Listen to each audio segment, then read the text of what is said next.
ठीक है,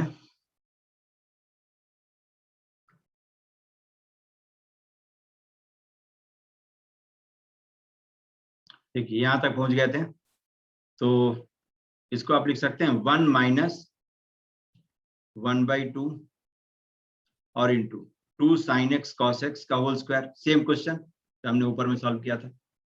तो इस y की वैल्यू जो आ जाएगी,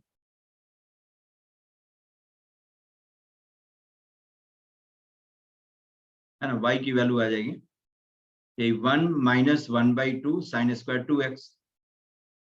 ठीक, तो y की मिनिमम वैल्यू होगी कब?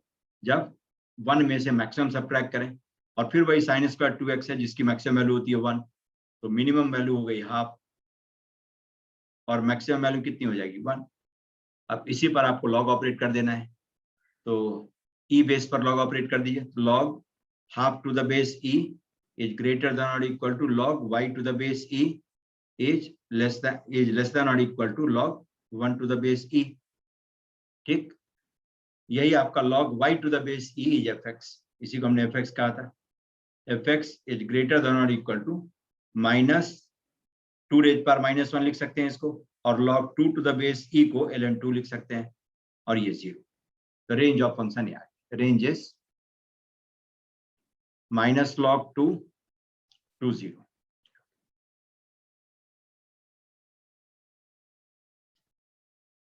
ठीक है, अब निकाल लेंगे कि नहीं? एक और तो साइन 4π²/9 - x², ये तो शायद बताया ही था कि नहीं? यस, ये वाला fx ये आपका है साइन और रूट ऑफ 4π²/9 और माइनस ऑफ x²। ठीक है, इसका पहले डोमेन निकालते थे। डोमेन जो था आपका 4π²/9 - x² ग्रेटर देन और इक्वल टू 0, है ना। इसका मतलब x² इज लेस देन और इक्वल टू 2π/3 का whole square. This implies mod x will be less than और इक्वल टू 2π/3, है ना। इसका मतलब x की वैल्यू कहां से कहां तक होगी? -2π/3 से लेकर और 2π/3 तक। ठीक है, ये डोमेन हो गया। अब देखिए, अब साइन तो एंगल पर ऑपरेट होगा। अब एंगल की मिनिमम वैल्यू देख लेते हैं क्या है। एंगल की मिनिमम वैल्यू, ये एंगल है, एंगल की मिनिमम वैल्यू होगी 0। कब? जब x या तो -2π/3 हो जाए या 2π/3 हो जाए। और इसकी मैक्सिमम वैल्यू कब आएगी? जब कुछ भी नहीं सब्ट्रैक्ट करें, मतलब x 0 रख लें, तो 2π/3। इसको मैं थीटा कहता हूं। अब जरा देखिए, थीटा 0 से 2π/3 तक है, तो साइन थीटा की वैल्यू कहां से कहां तक होगी? 0 से 1, और फिर थोड़ा डिक्रीज करेगा।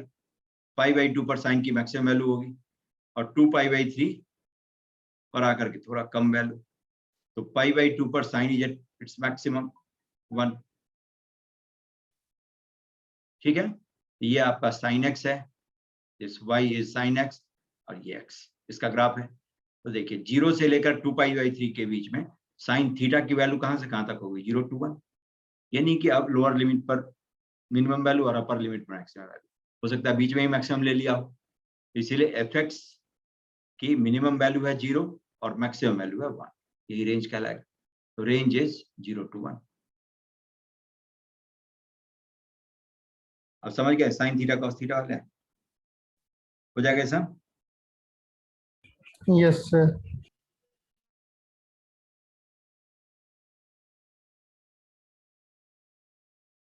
और कोई तो नहीं? ये सब ग्रेटेस्ट इंटीजर है। एक और ये भी बता देता हूँ, ये आपका है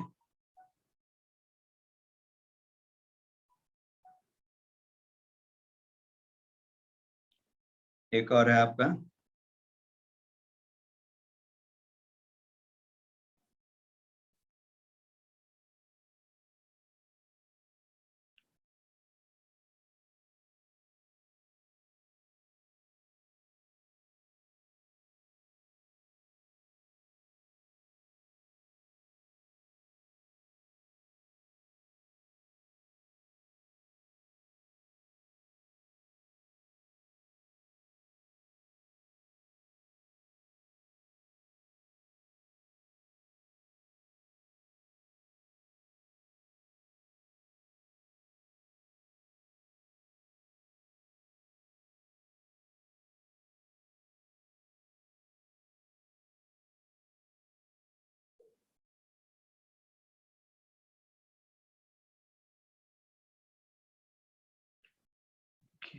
उसी बार बार एग्जिट हो रही है।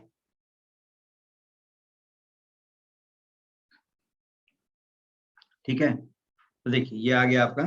एक और जो था उसके टेक्निकलिटी को मैं बता देता हूँ। ये आपका fx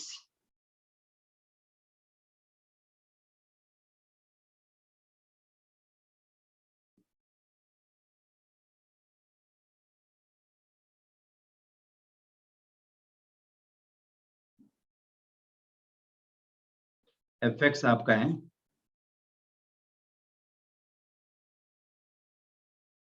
greatest integer of greatest integer x minus x। ठीक है, ये आपका 7th क्वेश्चन जो रेंज वाले में मैंने दिया था, 7th क्वेश्चन। और प्लस साइन स्क्वायर एक्स। अब इसमें थोड़ा कन्वेंशन से हट करके, ठीक है, तो इसमें थोड़ी ज्यादा घुटन होती है। x minus greatest integer x, इसको क्या कहते थे? फ्रैक्शनल पार्ट ऑफ x, और इसकी वैल्यू होती है 0 और 1 के बीच में। इसका मतलब माइनस से मल्टीप्लाई कर दे तो इनइक्वालिटी चेंज हो जाएगी। Greatest integer x minus x, इसकी वैल्यू होगी -1 और 0 के बीच में। ठीक, अब ये फ्रैक्शनल पार्ट ऑफ x 0 कब होता है? जब x is integer. Fractional part of x is 0 if x is integer. बाकी सारी वैल्यू के लिए फ्रैक्शनल पार्ट की वैल्यू 0 और 1 के बीच में होगी। ठीक, तो ये इक्वलिटी जो है आपका, इक्वलिटी है सिर्फ इंटीजर के लिए है। When x is 1 x is 2 like this, तब जाकर के इस ग्रेटेस्ट इंटीजर की वैल्यू 0 होगी। अदरवाइज इस greatest integer x minus x, इसकी वैल्यू क्या हो जाएगी? -1 if x is not integer. समझ गए? If x is not integer तो इसकी वैल्यू हो जाएगी -1, क्योंकि -1 और 0 के बीच के नंबर की ग्रेटेस्ट इंटीजर वैल्यू होती है -1। यहां तक समझ गए? तो चलिए, इसकी वैल्यू दो ही चीज होगी, या तो -1 या 0। -1 कब? जब x इंटीजर नहीं है तब, और 0 कब? जब x इंटीजर है। ठीक, अब x इंटीजर है तो साइन स्क्वायर x की वैल्यू क्या होगी? Sine square 1, sine square 2, sine square 3 like this. ठीक, और x जब इंटीजर नहीं है, तब तो ये -1 है। और साइन स्क्वायर थीटा की वैल्यू कहां से कहां तक होगी? 0 से लेकर 1 के बीच में, है ना? तो साइन स्क्वायर x की वैल्यू 0 से लेकर और 1 के बीच में है। ठीक, 0 से लेकर 1 के बीच में। अब इसमें -1 ऐड कर दें तो -1 प्लस साइन स्क्वायर एक्स, ठीक है, और -1 0 आ गया। तो माइनस मतलब greatest integer x minus x plus sine square x की वैल्यू जो हो जाएगी -1 से 0 के बीच में, और इसके बाद union sine square 1, sine square 2, sine square 3 and so. तो रेंज जो आप लिखेंगे, आप रेंज इज -1 टू 0, और 0 को शामिल भी कर लीजिए। क्यों? x जब खुद 0 रख देंगे साइन स्क्वायर 0 भी 0 हो जाएगा, और वो भी 0 हो जाएगा, तो पूरा पक्का 0।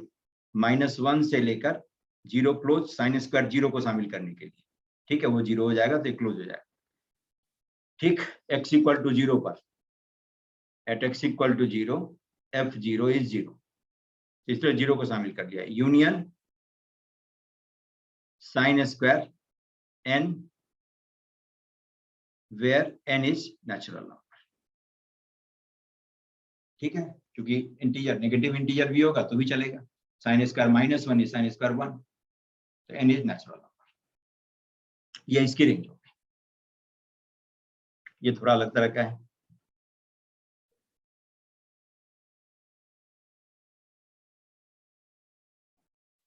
ठीक है, तो फुली अब हो जाना चाहिए।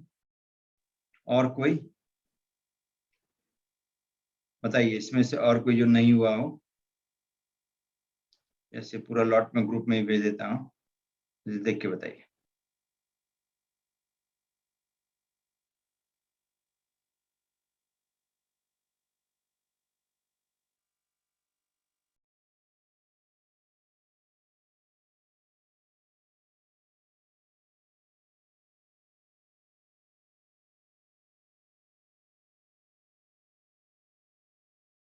बताइए।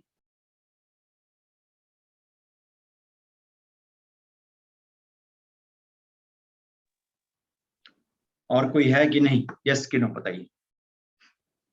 क्वेश्चन मैंने ग्रुप में ही भेज दिया है।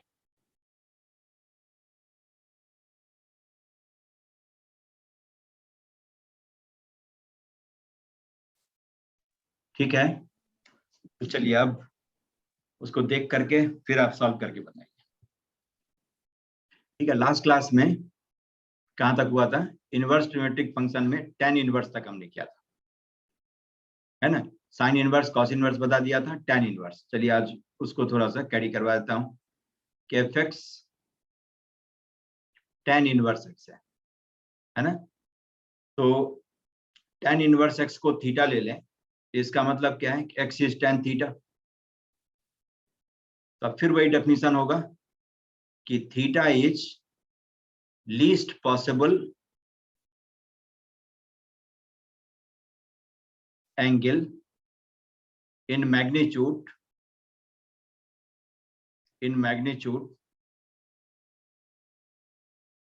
whose tangent is x। ठीक है, अब ऐसा लिखा हो, जानबूझ के मैंने लिखा है whose tangent is x। इसका मतलब टेंजेंट का मतलब दिमाग में नहीं चलना चाहिए कि वो लाइन हो गई है। ठीक है, टेंजेंट का मतलब दिमाग में ये नहीं चलाना है कि लाइन।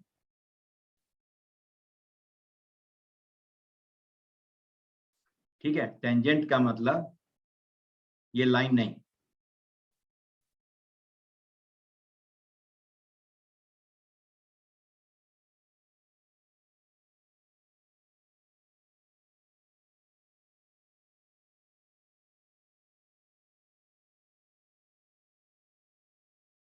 ठीक है, टेंजेंट का मतलब ये लाइन नहीं है। टेंजेंट ऑफ एंगल है ना, टेंजेंट ऑफ एंगल मतलब tan थीटा।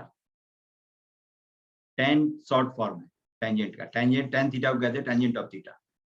ठीक है, cot थीटा को tangent of theta, cos theta को cosine of theta, COSIN like this. तो उस टेंजेंट इज एक्स। अब इसका मतलब क्या है कि सबसे कम मैग्नीट्यूड का एंगल, सबसे कम मैग्नीट्यूड का एंगल जिस पर tan ऑपरेट होकर के tan की सारी पॉसिबल वैल्यू दे दे,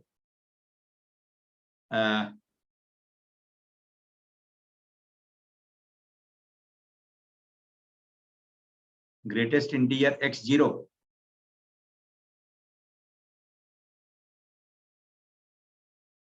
अच्छा, ये ऊपर वाले में ये क्या कनिष्क, कनिष्क को कौन सा चाहिए इसमें बताइए।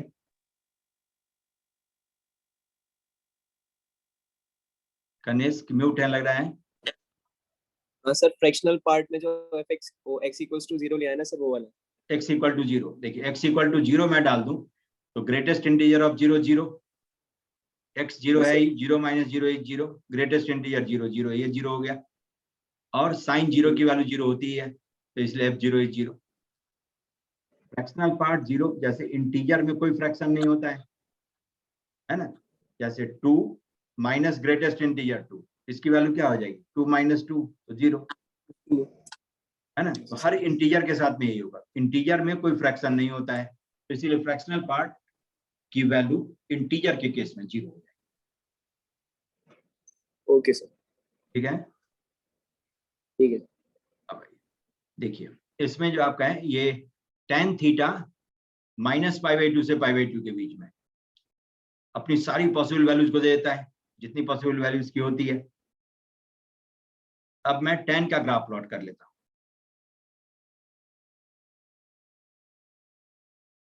कहां से कहां तक? माइनस π/2 से π/2।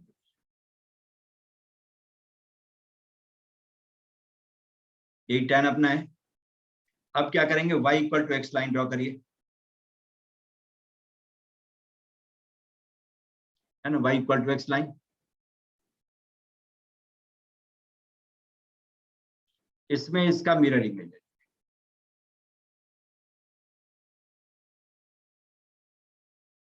है ना, y इक्वल टू एक्स में इसका मिरर इमेज।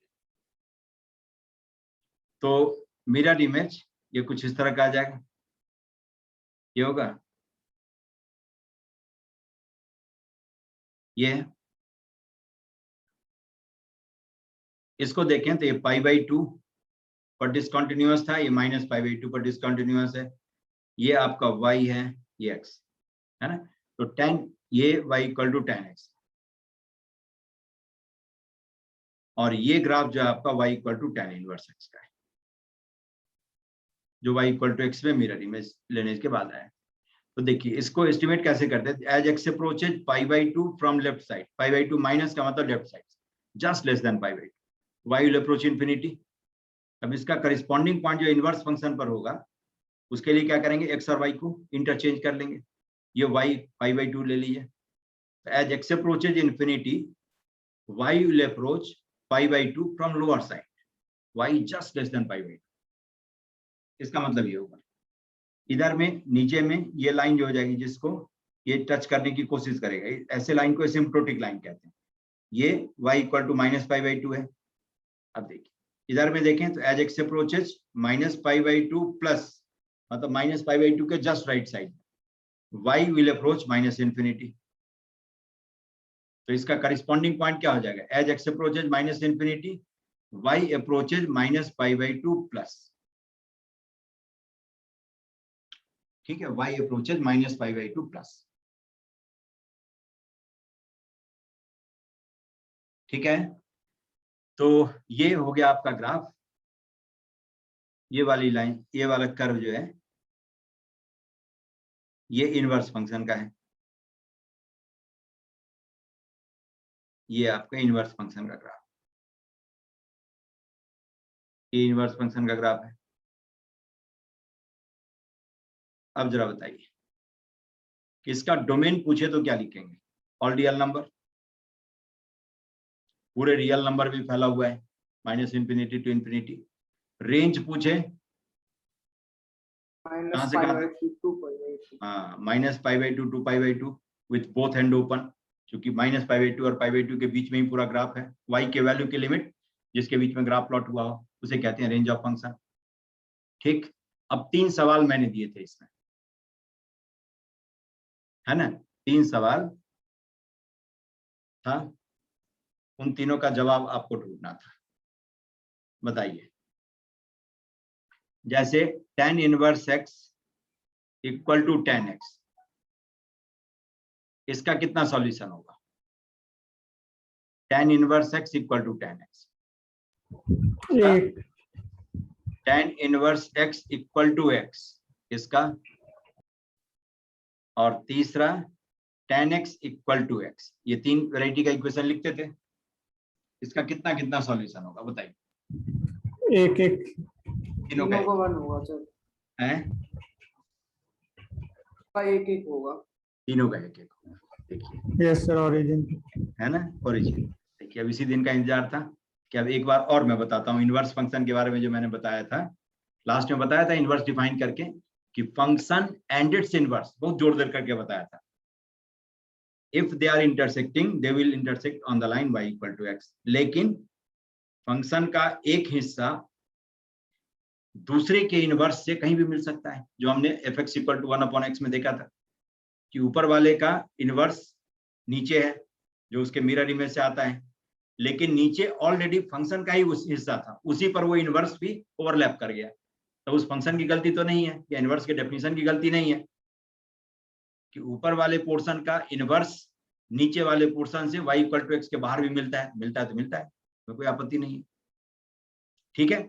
लेकिन फंक्शन और उसका मिरर इमेज जब मिलेगा तो y = x पर ही मिलेगा। अब देखिए, अब यहाँ पर tan इनवर्स x तो आपका ये है जो खींचा हुआ है, जब कुछ भी नहीं दिया हुआ है तो जो इंटरनेशनल डेफिनेशन है उसी को हमें फॉलो करना है ना। तो ये आपका tan इनवर्स x का ग्राफ है जो -∞ से इन्फिनिटी तक गया, ठीक। अब जो tan x है, tan x की दुनिया इतनी छोटी नहीं है जितना आप देख रहे हैं। tan x π/2 के आगे भी है और -π/2 के पीछे भी है कि नहीं है? Yes sir. तो जब आपसे tan inverse x = tan x का नंबर ऑफ सॉल्यूशन पूछेगा तो आप क्या करेंगे, y = tan x प्लॉट करेंगे, है ना, y equal to tan inverse x plot करेंगे और फिर देखेंगे दोनों का पॉइंट ऑफ इंटरसेक्शन कितना है। अब मैं देखिए, अब tan x का मैं पूरा दिखाता हूं। tan x आपका ये भी है, नहीं है, tan x इधर भी है कि नहीं है?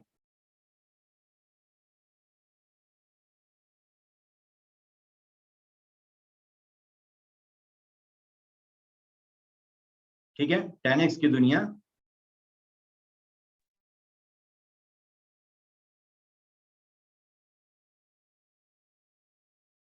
ठीक है, tan x की दुनिया और कहीं भी है, इधर भी है।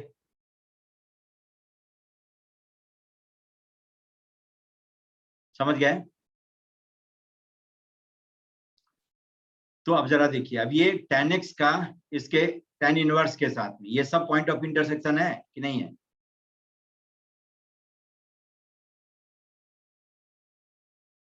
बताइए, एक और पॉइंट ऑफ इंटरसेक्शन इधर आ गया यस है। अब बताइए कि tan x और equal to tan inverse x कितने जगह पर होगा? बहुत जगह पे इनफाइनाइट इनफाइनाइट। देख रहे हैं कि जहां तहां मिलते जाता है, जहां तहां मिलते जाता है tan इनवर्स x और tan x। ठीक है, तो अब जरा देखिए, अब आपको जैसे यही दे देगा सिंबॉलिकली क्वेश्चन, है ना, कि fx equal to f inverse x है। ठीक है, fx equal to f inverse x है। अब कहेगा कि इसका सॉल्यूशन हमेशा y इक्वल टू x पर लाई करता है, तब क्या कहेंगे? नो। क्योंकि पूरा पत्ता खोलेगा तब तो बताऊंगा कि पूरा फंक्शन इन्वर्टेबल है या पार्ट ऑफ फंक्शन का हमने इनवर्स निकाला है, ये तो इस पर डिपेंड करता है। किसी पार्ट ऑफ फंक्शन का हमने इनवर्स निकाला, लेकिन उस फंक्शन का बड़ा भाई छोटा भाई इधर उधर नहीं, बाल बच्चा ऐसा होगा इधर उधर, इसकी फैमिली होगी इधर उधर बिखरी हुई, अब उससे जाकर के इसका इनवर्स मिलता है तो इसकी तो कोई गलती नहीं है, मिल सकता है। ठीक है, तो फंक्शन और उसका इनवर्स जब कभी भी मिलेगा तो y इक्वल टू x पर मिलेगा, जो मिलता था पहले कि -π/2 से π/2 के बीच का ही इनवर्स tan इनवर्स है। पूरे tan का इनवर्स tan इनवर्स नहीं है, पूरा tan इनफैक्ट इन्वर्टेबल है ही नहीं, तो उसका इनवर्स रहेगा। ठीक, तो समझ गए? तो इसका मतलब कि function fx equal to f inverse x, इसका solution y equal to x के बाहर भी हो सकता है, बाहर भी हो सकता है। fx y equal to fx और y equal to f inverse x y equal to x के बाहर भी इंटरसेक्ट कर सकता है। कब इंटरसेक्ट करेगा? जब पूरा फंक्शन इन्वर्टेबल नहीं हो या फंक्शन के ही एक पोर्शन का इनवर्स दूसरा पोर्शन उसका हो जाए, तब जो fx इक्वल टू 1/x के केस में देखा था, या a प्लस डी 0 हो जाए, ऐसे लीनियर रैशनल फंक्शन के रेशियो के फॉर्म में देखा था। ठीक है, तो ये सब कुछ एक्सेप्शन है जो कि एक क्रिटिकल क्वेश्चन को जन्म देता है। ये पूछ दिया तो इसमें बहुत सारे लोग गलती कर बैठे। तो आपसे पूछे अब कि y equal fx equal to f inverse x का solution y equal to x के बाहर भी लाई कर सकता है, तो यस। मे लाई पूछे तो यस, विल लाई तो नो। ठीक है, विल लाई ऑन समथिंग तो कहेंगे नहीं भैया ऐसा कोई जरूरी नहीं है। ठीक है, will always lie outside on the line y equal to x तो नो, बाहर भी है। 10 में हमने देखा है y equal to x 1/x में हमने देखा है। इनफैक्ट एक पोर्शन का इनवर्स फंक्शन के दूसरे हिस्से से कहीं भी मिल सकता है, उसको y इक्वल टू x पर होना, मिरर पर होना कोई जरूरी नहीं। ठीक है, जिसका एक एग्जांपल, अच्छा एग्जांपल ये भी है। अब देखिए, tan inverse x equal to tan x का infinite, tan inverse x equal to x का कितना है? tan inverse x equal to x का 1। हाँ, देख रहे हैं y equal to x line तो यही है और इनवर्स जो ड्रॉ हुआ है वही है, और कहीं तो है नहीं, इसलिए 1। tan x equal to x का, tan x equal to x का इनफाइनाइट नहीं, tan x की भी दुनिया पूरी है, बिखरी हुई है, तो एक 0 तो है ही, एक यहाँ दिख रहा है ना, एक पीछे ड्रॉ करेंगे y equal to x line को, यही मिल जाएगा, है ना, आगे जाएगा तो ये मिलते जाएगा। तो लाइक दिस, क्योंकि tan x भी कहीं रुकने वाला नहीं, लाइन भी कहीं रुकने वाली नहीं है, तो इसीलिए जहां तहां इसका पॉइंट ऑफ इंटरसेक्शन आते जाएगा। इसलिए number of point of intersection will be infinite. ठीक है, तो tan x equal to x का number of solution infinite, tan inverse x equal to tan x का इनफाइनाइट, लेकिन tan inverse x equal to x का 1।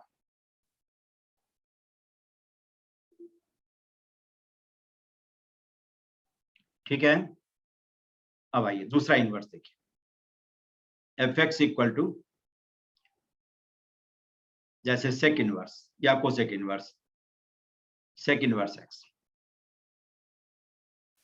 तो इसके लिए क्या करना होगा, सेक x का ग्राफ प्लॉट करना होगा और फिर देखना होगा कि कम से कम मैग्नीट्यूड का एंगल जिस पर सेक की सारी पॉसिबल वैल्यू आ जाए।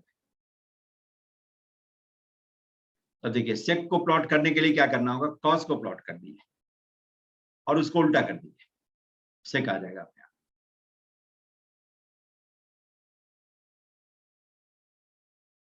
ठीक है, कॉस मैं प्लॉट कर रहा हूं,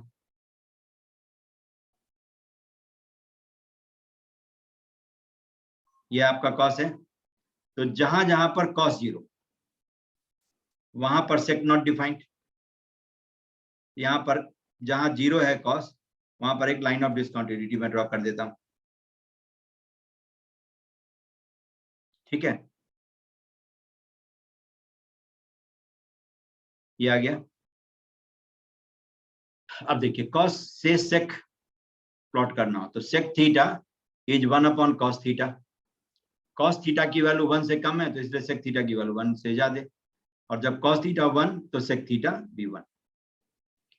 तो 1 का रेसिप्रोकल 1 होता है, यहां से मिलता हुआ बीच में उल्टा कर दीजिए इसको। And as cos approaches 0 sec will approach infinity या माइनस इंफिनिटी, वो डिपेंड करेगा 0 किस तरह से अप्रोच करता है, नेगेटिव साइड से कि पॉजिटिव साइड से। ये आपका सेक एक्स का ग्राफ। ठीक है, ये सेक एक्स का ग्राफ। इसी तरह से कॉस को उल्टा करते जाएंगे और हर odd multiple of pi by 2 पर जहां कॉस 0 होता है वहां पर सेक नॉट डिफाइंड, वहां पर डिसकंटिन्यूअस ऐसे बनाते जाएंगे, सेक का ग्राफ देगा। ये आपका सेक एक्स का ग्राफ। ठीक है, ग्राफ जो आपका y equal to sec x का है। अब देखिए, अब सेक एक्स के किस पोर्शन का इनवर्स निकालेंगे कि जिसमें जिस एंगल वो कम से कम मैग्नीट्यूड का एंगल होना चाहिए और उसमें सेक की सारी पॉसिबल वैल्यू आ जाए। तो देखिए, ये वैल्यू है, एक तो 0 से पाई बाई 2 के बीच में सारी पॉजिटिव वैल्यू आ जाएगी और पाई बाई 2 से पाई के बीच में सारी नेगेटिव वैल्यू आ गई, इसके बीच में सारी नेगेटिव वैल्यू आ गई। तो 0 से लेकर के पाई एक्सेप्ट पाई बाई 2, इसी बीच में सेक का इनवर्स निकाला है ना। सेक का इनवर्स जो है बस इस शेडेड रीजन में ही निकाले, इसी में सेक की सारी पॉसिबल वैल्यूज एक एक बार आ जाती है और ये कम से कम मैग्नीट्यूड का एंगल भी है। तो इसीलिए सेक का इनवर्स का मतलब इतने ही पोर्शन का इनवर्स, पूरे का इनवर्स नहीं। सेक का इनवर्स जब कभी भी कहें तो इसका मतलब दिमाग में यही बात आनी चाहिए, इतने पोर्शन का इनवर्स।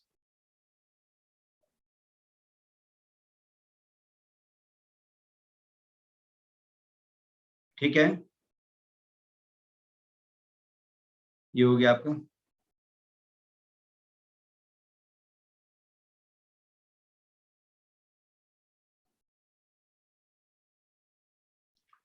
इतने पोर्शन का ये इनवर्स है,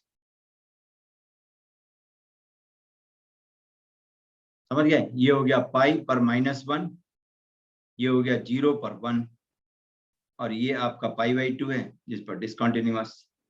अब देखिए, y इक्वल टू x में इसका मिरर इमेज,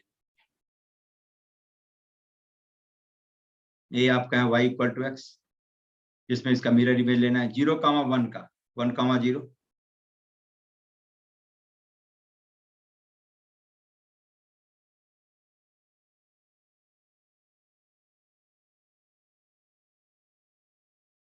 ये लाइन है y equal to pi by 2 और पाई कॉमा -1 का क्या हो जाएगा, -1 कॉमा पाई।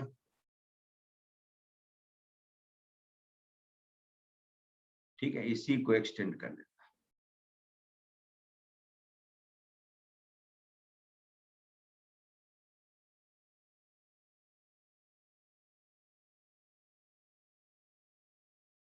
ये हो गया आपका -1, ठीक है, ये आपका सेक इनवर्स एक्स कर रहा था।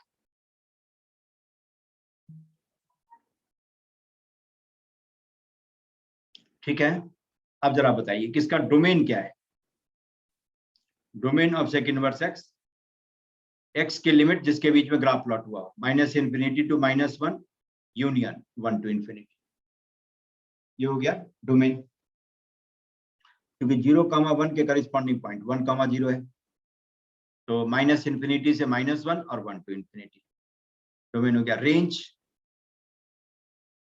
जिस y के लिमिट के बीच में ग्राफ प्लॉट हुआ उसको कहते हैं रेंज। तो 0 to π/2, π/2 पर ओपन है, यूनियन π/2 को दोनों साइड से अप्रोच करने की कोशिश करता है से लेकर पाई, या इसी को कह सकते हैं 0 to π एक्सेप्ट π/2। ठीक है, अब जरा बताइए उन्हीं 3 इक्वेशन का solution. Sec inverse x equal to x, sec inverse x equal to sec x, और sec x equal to x.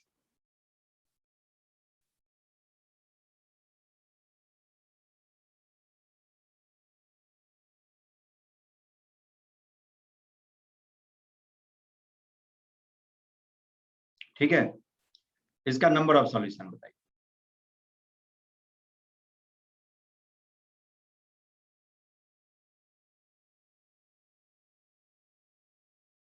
Sec inverse x equal to x, इसका कितना सॉल्यूशन होगा? Sec inverse x equal to x का बताइए। 1। Yes, क्योंकि sec inverse में कोई मिलावट है ही नहीं, यही इनवर्स है। और y equal to x line देख, सॉरी 0 1 का एक भी नहीं, 0 y equal to x line देख रहे हैं, 0 नहीं है। हाँ, ठीक है, number of solution 0। Sec inverse x और आपके सामने ही है, इतनी ही दुनिया इसकी है, और y equal to x line बीच से निकल रही है, इसका कोई कांटेक्ट नहीं है, तो नंबर ऑफ सॉल्यूशन इज 0। अब बताइए कि sec inverse x equal to x, इसका कितना सॉल्यूशन होगा? Sec inverse x equal to x, तो इसका भी 0 हो जाएगा। इसका सेक इनवर्स देखिए यही है, ये आपका जो ग्राफ है सेक इनवर्स है, और सेक एक्स बगल में प्लॉट हुआ है। सेक एक्स की दुनिया बहुत बड़ी है, ये तो एक सैंपल है ना, और इनवर्स सिर्फ लिमिटेड पोर्शन का है। ठीक है, तब सेक थीटा की वैल्यू 1 या 1 से ज्यादा है, या -1 और -1 से कम है। ठीक है, अब जरा इस पोर्शन में देखिए, इधर में या ऊपर वाला जो सेक इनवर्स का है, ये इसमें π/2 से ऊपर तो हमेशा है ना, और π/2 का मतलब कितना? 1.57, 1 से ज्यादा। तो लेफ्ट साइड में जो ग्राफ आपका है उसमें देखेंगे तो आपका लेफ्ट साइड वाले ग्राफ में हमेशा π/2 के ऊपर ही ग्राफ है। तो जो भी इसका पोर्शन एक्स एक्सिस के ऊपर आता होगा, ठीक है, एक्स एक्सिस के ऊपर आता होगा सेक का जो पोर्शन, उन सबका इसके साथ पॉइंट ऑफ इंटरसेक्शन होगा। समझ पाए कि नहीं? क्योंकि सेक थीटा की, सेक इनवर्स एक्स की वैल्यू 0 से लेकर के पाई के बीच में है, 0 से लेकर पाई के बीच में है। ठीक है, इसमें कि 1 से ज्यादा वैल्यू है, और इनफैक्ट -1 के पीछे इसकी वैल्यू हमेशा π/2 से ऊपर ही है। ठीक, तो जो पोर्शन 1 के ऊपर आता होगा उन सारे पोर्शन में इसका पॉइंट ऑफ इंटरसेक्शन आते ही जाएगा हमेशा। जैसे देखिए,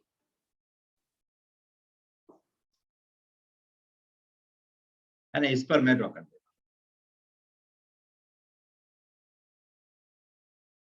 देखिए ये जो आपका है ऐसे यहां पर आ जाएगा, आएगा।